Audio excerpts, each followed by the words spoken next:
and welcome back to another episode of Sam's Sidebar, where I tackle your essential legal questions about starting and growing a legally protected online business in 10 minutes or less every single Thursday here on the podcast. So this week, I'll be answering your questions all about when and how you need to update your contracts.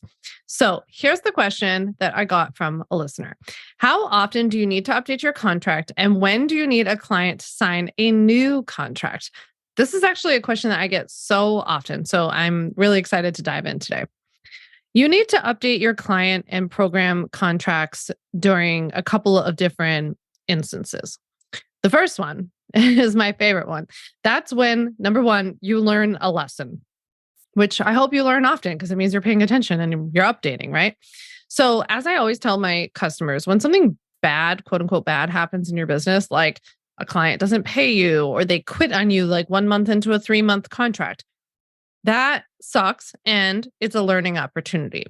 So the reason that you typically have a question about what to do or what you can do legally is because the language that you need to guide you is missing from your contract. And I see that often when people don't have a lawyer drafted professional legal contract for their clients. So if a client cancels your contract because they said that they learned everything that they needed from you in 1 month, it's time to shore up your term and your termination sections, for example, and make sure that you actually have the language that you need to be able to navigate those situations successfully. The second time that you'll need to update your contracts is when law changes, right? When laws change. So from time to time, new laws or regulations are introduced and it requires us to update or change our contracts and our policies. So for Ultimate Bundle members, my Ultimate Bundle members, for example, they love the fact that the bundle gives them those lifetime updates and a monthly email newsletter from me with any changes that need to be made or alerting them to anything that's changed in the industry that they have to be aware of. So that's one of the benefits to being in my Ultimate Bundle. You can get the link down below to join now and save and get a bunch of different bonuses.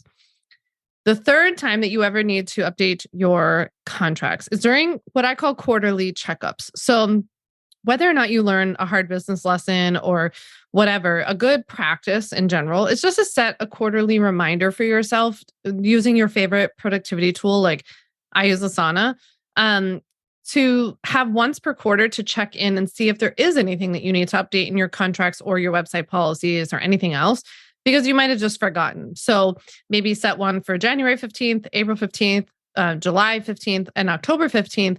And just check in and see, is there anything that needs to be updated? You might not have anything that needs to be updated. You might. So that's a good idea. If I were you, I would take myself to a coffee shop, set a timer for, 30 minutes and take a quick look through my contracts and policies and my disclaimers. You might see something that you didn't even realize it needs to be updated. So it's a good reminder. Now, as for the second part of this listener's question about when do you need a client to sign a new contract?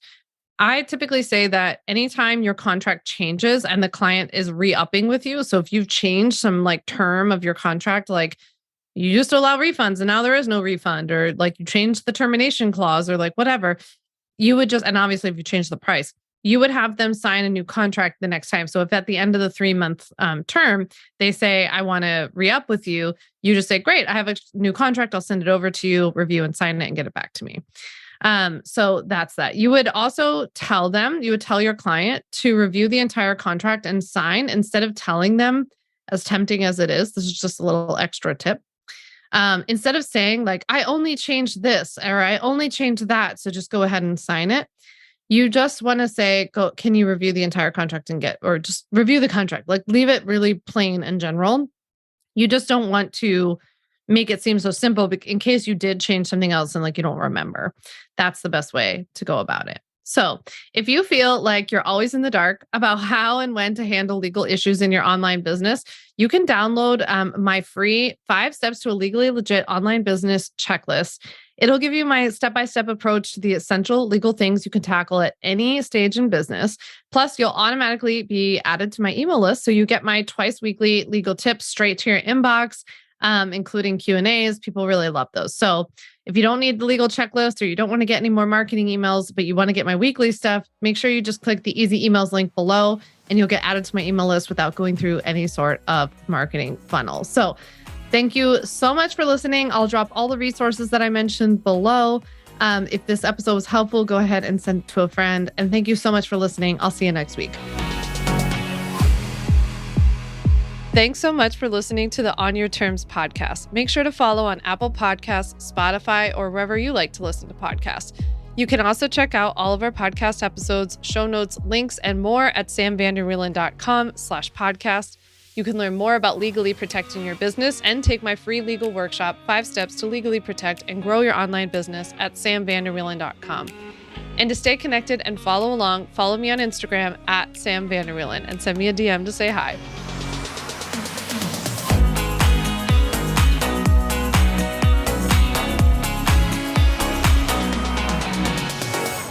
Just remember that although I am an attorney, I am not your attorney, and I am not offering you legal advice in today's episode. This episode and all of my episodes are informational and educational only. It is not a substitute for seeking out your own advice from your own lawyer. And please keep in mind that I can't offer you legal advice. I don't ever offer any legal services, but I think I offer some pretty good information.